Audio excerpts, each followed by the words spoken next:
Lord. Praise the Lord. Praise the Lord. ಪ್ರಭು ಯೇಸುವಿನಲ್ಲಿ ನನ್ನ ಪ್ರಿಯ ಸಹೋದರ ಸಹೋದರಿಯರೇ, ದೇವರ ಮಕ್ಕಳೇ, ಈ ಸುಂದರವಾದ ದಿನವಿದು, ದೈವಾನುಗ್ರಹಭರಿತ ದಿನವಿದು. ನಾವೆಲ್ಲರೂ ದೈವಾನುಗ್ರಹಭರಿತರಾಗಿ ಮಾರ್ಪಾಡಾಗುವಂತಹ ದಿನವಿದು. ಈ ಬೆಳಗಿನ ಜಾವದ ಚಿಂತನೆ ನಮ್ಮ ಜೀವನಕ್ಕೆ ಒಂದು ನವ ಚೈತನ್ಯ, ದೇವರನ್ನು ಹುಡುಕಿ ಬರುವಂತಹ ಸಮಯ, ದೇವರ ವಾಕ್ಯವನ್ನು ಹಿಂಬಾಲಿಸುವ ಸಮಯ, ದೇವರ ವಾಕ್ಯದ ಒಳ ಅರ್ಥಗಳಲ್ಲಿ ಒಳನುಗ್ಗಿ ನುಸುಳಿ ಆ ವಾಕ್ಯದಲ್ಲಿ ನಾವು ಮಿಂದು ಹೋಗುವಂತಹ ಸಮಯ. ಹೌದು ನನ್ನ ಸಹೋದರನೇ ಸಹೋದರಿಯೇ, ನಮ್ಮ ಜೀವಿತದಲ್ಲಿ ನಮಗೆ ಹಣವಿರಬಹುದು, ಆಸ್ತಿ ಇರಬಹುದು, ಅಂತಸ್ತಿರಬಹುದು, ಸ್ಥಾನಮಾನವಿರಬಹುದು, ಎಲ್ಲವೂ ಇರಬಹುದು. ಆದರೆ ದೇವರ ಆತ್ಮವು ನಮ್ಮಲ್ಲಿಲ್ಲವೆಂಬುದಾದರೆ ಎಲ್ಲವೂ ವ್ಯರ್ಥ, ಎಲ್ಲವೂ ವ್ಯರ್ಥ. ನಮಗೆ ದೇವರ ಆತ್ಮ ಬೇಕು, ದೇವರ ಕೃಪೆ ನಮಗೆ ಬೇಕು. ಇವತ್ತು ನೋಡಿ, ರಾಜಕೀಯ ವ್ಯಕ್ತಿಗಳನ್ನ ನೋಡ್ತೇವೆ, ಅಧಿಕಾರಿಗಳನ್ನ ನೋಡ್ತೇವೆ, ದೊಡ್ಡ ದೊಡ್ಡ ಶ್ರೀಮಂತರನ್ನ ನೋಡ್ತೇವೆ, ದೊಡ್ಡ ದೊಡ್ಡ ಸ್ಥಾನಮಾನದಲ್ಲಿರುವವರನ್ನ ನೋಡ್ತೇವೆ. ಅವರು ಅವರನ್ನೇ ನೆಚ್ಚಿಸಿಕೊಳ್ತಾ ಇರ್ತಾರೆ. ಅವರ ಹಿಂದೆ ಜನರು ಸಾವಿರ ಲಕ್ಷ ಜನ ಹಿಂದೆ ಹೋಗ್ತಾರೆ. ಯಾಕೆಂದ್ರೆ ಅವರ ಸ್ಥಾನಮಾನಗಳನ್ನ ಚಿಂತಿಸುತ್ತಾ, ಅವರ ಸ್ಥಾನಮಾನಗಳನ್ನ ನೋಡುತ್ತಾ. ಇವತ್ತು ನಾವು ವಿಶ್ವಾಸಿಗಳಾಗಿದ್ದೇವೆ. ಸತ್ಯವಾಗಿ ಹೇಳಬೇಕಾದರೆ, ಒಬ್ಬ ಅಧಿಕಾರಿಗಿಂತ, ಆಳುವವನಿಗಿಂತ, ಹಣ ಆಸ್ತಿ ಇರುವವನಿಗಿಂತ, ಅಂತಸ್ತಿರುವವನಿಗಿಂತ, ಎಲ್ಲವೂ ಇರುವವನಿಗಿಂತ ಶ್ರೇಷ್ಠ ಒಬ್ಬ ವಿಶ್ವಾಸಿ, ದೇವರನ್ನು ಕಂಡುಕೊಂಡವನು. ಆ ದೇವರನ್ನ ಕಂಡುಕೊಂಡು ದೇವರನ್ನ ಹಿಂಬಾಲಿಸುವವನು ಅತೀ ದೊಡ್ಡ ಶ್ರೀಮಂತನು. ಏಕೆಂದರೆ ಅವನು ಸ್ವರ್ಗ ರಾಜ್ಯವನ್ನೇ ಸ್ವಂತವಾಗಿಸಿಕೊಂಡಿರುತ್ತಾನೆ, ದೇವರನ್ನೇ ಸ್ವಂತವಾಗಿಸಿಕೊಂಡಿರುತ್ತಾನೆ. ತಂದೆ ಮಗನ ಸಂಬಂಧದಲ್ಲಿ ಇಡೀ ವಿಶ್ವದ ಕೋಟ್ಯಾಧಿಪತಿಯಾಗಿರುತ್ತಾನೆ ಒಬ್ಬ ವಿಶ್ವಾಸಿ. ಅದಕ್ಕೆ ನೋಡಿ, ಅವನಿಗೆ ಯಾವ ಕೊರತೆಗಳು ಬರುವುದಿಲ್ಲ, ಬಂದರೂ ಅದನ್ನು ದೇವರು ನಿವಾರಿಸುತ್ತಾರೆ. ನನ್ನ ಸಹೋದರ ಸಹೋದರಿ, ಈ ಬೆಳಗಿನ ಚಿಂತನೆಯಲ್ಲಿ ನಿನ್ನನ್ನು ನೀನು ಒಂದು ಕ್ಷಣ ಅವಲೋಕಿಸಿ ನೋಡು. ಹೌದು, ಎಷ್ಟೋ ಜನರನ್ನ ನಾವು ನೋಡುತ್ತೇವೆ, ಹಲವಾರು ವಿಧದಲ್ಲಿ ಸ್ಥಾನಮಾನವನ್ನು ಗಿಟ್ಟಿಸಿಕೊಂಡು ನನಗೆ ಯಾರು ಏನು ಮಾಡುವುದಕ್ಕೆ ಆಗುವುದಿಲ್ಲ, ನನ್ನ ಸ್ಥಾನಮಾನವಿದೆ ನೋಡ್ತಾ ಇದ್ದೀವಿ. ಇವತ್ತು ಪ್ರಪಂಚದಲ್ಲಿ ನಾವೆಲ್ಲವನ್ನ ನಾವು ಧ್ಯಾನಿಸ್ತಾ ಇದ್ದೇವೆ, ಚಿಂತಿಸ್ತಾ ಇದ್ದೇವೆ, ನೋಡ್ತಾ ಇದ್ದೇವೆ, ಅನುಭವಿಸ್ತಾ ಇದ್ದೇವೆ. ಪ್ರಿಯರೇ, ದೇವರಲ್ಲಿ ಭಯಭಕ್ತಿಯುಳ್ಳವನಿಗಿಂತ ಶ್ರೇಷ್ಠನು ಈ ಲೋಕದಲ್ಲಿ ಯಾರೂ ಇಲ್ಲ. ದೇವರಲ್ಲಿ ಭಯಭಕ್ತಿಯುಳ್ಳವನಾಗಿ ಜೀವಿಸುವವನಿಗಿಂತ ಅಮೂಲ್ಯವಾದವನು ಈ ಲೋಕದಲ್ಲಿ ಯಾರೂ ಇಲ್ಲ. ದೇವರಲ್ಲಿ ಭರವಸೆ ಇಟ್ಟವನು ಭಿಕ್ಷುಕನಾಗಿರಬಹುದು, ದರಿದ್ರನಾಗಿರಬಹುದು, ಏಕಾಂಗಿತನದಲ್ಲಿರಬಹುದು, ಅವನು ತಿರಸ್ಕರಿಸಲ್ಪಟ್ಟಿರಬಹುದು, ಕಡೆಗಣಿಸಲ್ಪಟ್ಟಿರಬಹುದು. ಆದರೆ ಅವನಿಗಿಂತ ಶ್ರೇಷ್ಠನು, ಅವನಿಗಿಂತ ಶ್ರೀಮಂತನು, ಅವನಿಗಿಂತ ಅಮೂಲ್ಯನು ಈ ಲೋಕದಲ್ಲಿ ಯಾರೂ ಇಲ್ಲ ನನ್ನ ಸಹೋದರ ಸಹೋದರಿ. ಹೌದು, ದೈವ ಭಯವಿರುವವನು ಎಂದಿಗೂ ಪಚ್ಚೆ ಪಸಿರಂತೆ ಈ ಲೋಕದಲ್ಲಿ ಜೀವಿಸುತ್ತಾನೆ. ಅವನ ಮೇಲೆ ಗೌರವ ಅತೀವವಾಗಿರುತ್ತದೆ. ಎಲ್ಲರೂ ಅವನನ್ನು ಗೌರವಿಸುತ್ತಾರೆ. ದೈವ ಭಯವಿರುವವನನ್ನು ಎಲ್ಲರೂ ಗೌರವಿಸುತ್ತಾರೆ, ಎಲ್ಲರೂ ಸನ್ಮಾನಿಸುತ್ತಾರೆ. ಕೆಲವರಾದರೂ ದೈವ ಭಯವಿಲ್ಲದವರು ಅವನನ್ನು ತಿರಸ್ಕರಿಸಬಹುದು. ಅಷ್ಟೇ ಬಿಟ್ಟರೆ ಯಾರೂ ಅವನನ್ನು ತಿರಸ್ಕರಿಸುವುದಿಲ್ಲ. ಅವನು ಎಲ್ಲಿ ಹೋದರೂ ಅವನಿಗೆ ಗೌರವವಿದೆ, ಎಲ್ಲಿ ಹೋದರೂ ಸ್ಥಾನಮಾನವಿದೆ. ಎಂಥ ಅಧಿಕಾರಿಯಾದರೂ, ಆಳುವವನಾದರೂ ಅವನ ಮುಂದೆ ತಲೆ ತಗ್ಗಿಸಲೇಬೇಕು. ನಾವು ಪೂರ್ವ ಪ್ರವಾದಿಗಳನ್ನು ನೋಡುವಾಗ, ಅರಸರ ಮುಂದೆ ಪ್ರವಾದಿಗಳು ಹೋಗುವಾಗ ಅರಸರುಗಳು ಅವರ ಮುಂದೆ ತಲೆ ತಗ್ಗಿಸುತ್ತಾ ಇದ್ದರು. ಅಯ್ಯೋ, ದೇವರು ಇವನೊಡನೆ ಮಾತನಾಡುತ್ತಾರೆ, ಇವನು ದೈವ ವಿಶ್ವಾಸಿ, ಇವನು ದೇವರ ಆರಿಸಿಕೊಂಡಂತಹ ವ್ಯಕ್ತಿ ಎಂಬುದಾಗಿ ಗಡಗಡನೆ ನಡುಗುತ್ತಾ ಇದ್ದರು. ದೈವ ಭಯಭಕ್ತಿಯುಳ್ಳವರನ್ನು ನೋಡಿ ಅರಸರುಗಳು, ರಾಜರುಗಳು. ಹೀಗಿರುವಾಗ ನೀನು ವಿಶ್ವಾಸಿಯಾಗಿರುವೆಯಾ? ನೀನು ದೇವರಲ್ಲಿ ಭರವಸೆ ಉಳ್ಳವಳಾಗಿರುವೆಯಾ? ನಿನ್ನನ್ನು ಯಾರು ನಿನ್ನನ್ನು ನಿರಾಕರಿಸುವುದಿಲ್ಲ. ನಿನ್ನ ಊರಿನವರು ನಿರಾಕರಿಸಬಹುದು, ಯಾಕೆಂದ್ರೆ ಯೇಸುಸ್ವಾಮಿ ಹೇಳಿದ್ದಾರೆ. ನಿನ್ನ ಮನೆಯವರು, ನಿನ್ನ ಕುಟುಂಬದವರು ನಿನ್ನನ್ನ ನಿರಾಕರಿಸಬಹುದು. ಯೇಸುಸ್ವಾಮಿ ಹೇಳಿದ್ದಾರೆ, ಸ್ವಂತ ಪ್ರವಾದಿಗೆ ಸ್ವಗ್ರಾಮದಲ್ಲಾಗಲಿ, ಸ್ವಂತ ಮನೆಯಲ್ಲಾಗಲಿ, ಸ್ವಂತ ಊರಿನಲ್ಲಾಗಲಿ ಗೌರವ ಸಿಕ್ಕುವುದಿಲ್ಲ ಎಂಬುದಾಗಿ. ಅದು ಯಾರಿಂದ? ನಿನ್ನ ಕ್ರಿಸ್ತಿಯ ಜೀವಿತದಲ್ಲಿರುವವರಿಂದ ಮಾತ್ರ. ಆದರೆ ಬೇರೆ ಎಲ್ಲ ಜಾತಿ ಜನಾಂಗದವರು, ಬೇರೆ ಊರಿನೆಲ್ಲ ಜಾತಿ ಜನಾಂಗದವರು, ಎಲ್ಲ ದೇಶದವರು ನಿನ್ನನ್ನ ಗೌರವಿಸುವರು, ನಿನಗೆ ಪ್ರಥಮ ಸ್ಥಾನವನ್ನು ಕೊಡುವರು. ಹೆಸರು ಹಾಲೆಲೂಯ, ಹಾಲೆಲೂಯ. ಹೌದು ನನ್ನ ಸಹೋದರನೇ, ಸಹೋದರಿಯೇ, ನಾವು ಅರಿಯಬೇಕು. ಅದಕ್ಕೆ ಕೀರ್ತನೆಗಾರ ಹೇಳುತ್ತಾನೆ 10ನೇ ಅಧ್ಯಾಯದಲ್ಲಿ, ಕ್ಷಮಿಸಿ, ಸಿರಾಕನ ಹೇಳುತ್ತಾನೆ 10ನೇ ಅಧ್ಯಾಯದಲ್ಲಿ 24ನೇ ವಾಕ್ಯದಲ್ಲಿ, ದೊಡ್ಡ ವ್ಯಕ್ತಿ, ನ್ಯಾಯಮೂರ್ತಿ, ಶಕ್ತಿಶಾಲಿ ಇವರು ಸನ್ಮಾನ ಪಡೆಯಬಹುದು, ಆದರೆ ದೇವ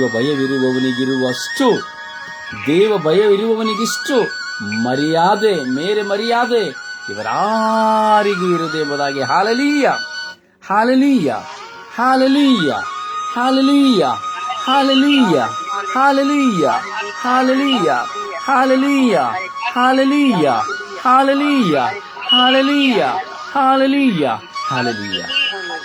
ಹೌದು ಪ್ರಿಯರೇ, ಎಂತಹ ಶಕ್ತವಾದಂತಹ ವಾಕ್ಯ, ಎಂಥ ಗಂಭೀರವಾದಂತಹ ವಾಕ್ಯ, ಎಂತಹ ಮಧುರವಾದಂತಹ ವಾಕ್ಯ.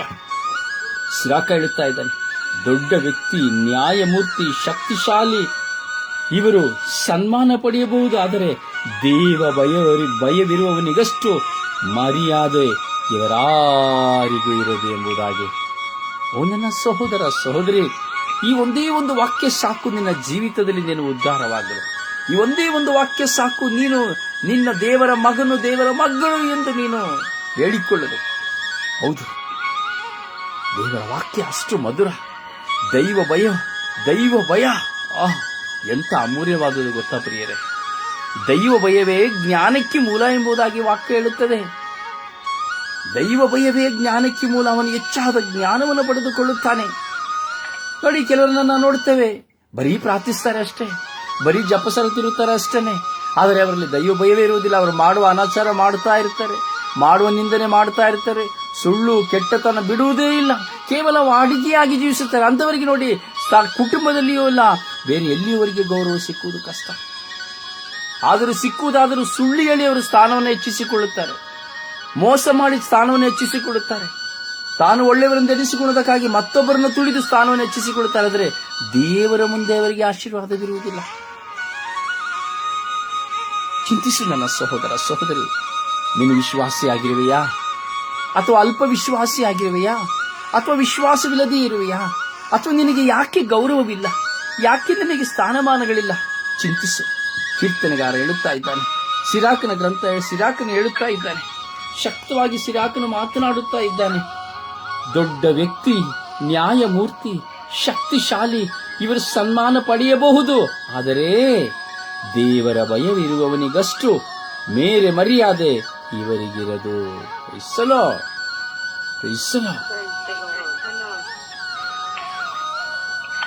ಪ್ರಭುವಿನ ವಾಕ್ಯ.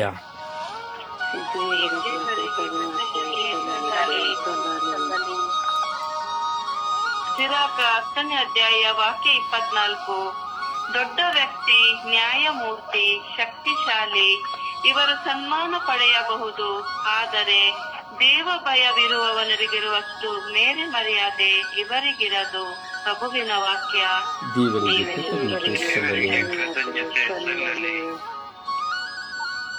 ಕೀರ್ತನೆಗಳು 10ನೇ ಅಧ್ಯಾಯ ವಾಕ್ಯ 24. ದೊಡ್ಡ ವ್ಯಕ್ತಿ, ನ್ಯಾಯಮೂರ್ತಿ, ಶಕ್ತಿಶಾಲಿ ಇವರು ಸನ್ಮಾನ ಪಡೆಯಬಹುದು, ಆದರೆ ದೇವ ಭಯ ಇರುವವನಿಗಷ್ಟು ಮರ್ಯಾದೆಯವನಿಗೆ ಇರದಿರದು. ಪ್ರಭುವಿನ ವಾಕ್ಯ.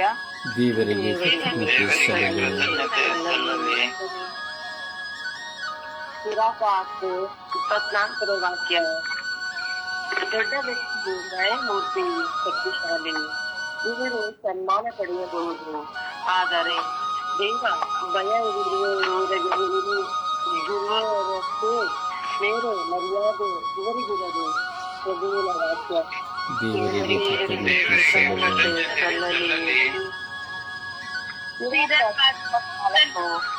ದೊಡ್ಡ ವ್ಯಕ್ತಿ, ನ್ಯಾಯಮೂರ್ತಿ, ಶಕ್ತಿಶಾಲಿ ಇವರು ಸನ್ಮಾನ ಪಡೆಯಬಹುದು, ಆದರೆ ದೇವ ಭಯ ಇರುವವನಿಗಿರುವಷ್ಟು ಮೇರೆ ಮರ್ಯಾದೆ ಇವರಿಗಿರದು.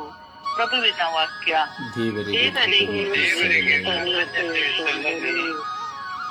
ಸಿರಾಕ 10ನೇ ಅಧ್ಯಾಯ ವಾಕ್ಯ 24.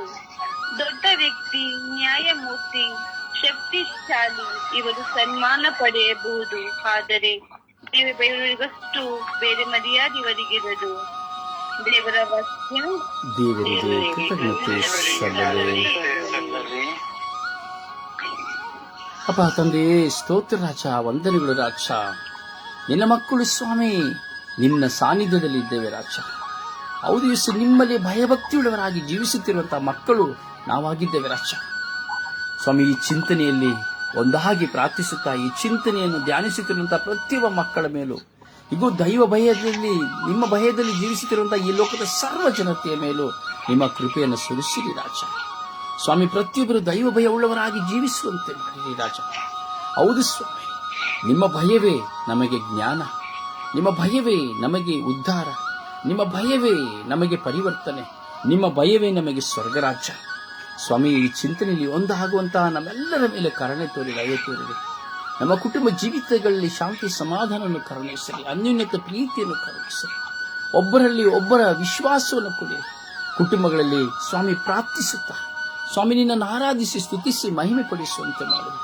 ಬರೇ ಲೋಕದ ನಶಿಸಿ ಹೋಗುವಂತಹ ವ್ಯಕ್ತಿಯ ಮುಂದೆ, ನಶಿಸಿ ಹೋಗುವಂತಹ ಸ್ಥಾನಮಾನಗಳ ಮುಂದೆ, ನಶಿಸಿ ಹೋಗುವಂತಹ ಆಹಾರದಿಂದ ಸುಖಭೋಗಗಳ ಹಿಂದೆ ಹೋಗದೆ ಸ್ವಾಮಿ ನಿಮ್ಮ ಹಿಂದೆ ಬರುವಂತೆ, ನಿಮ್ಮಲ್ಲಿ ಭಯಭಕ್ತಿಯುಳ್ಳವರಾಗಿ ಜೀವಿಸುತ್ತಾ ನಿಮ್ಮ ಕೃಪೆಗೆ ಪಾತ್ರರಾಗುವಂತೆ ಮಾಡಿರಿ.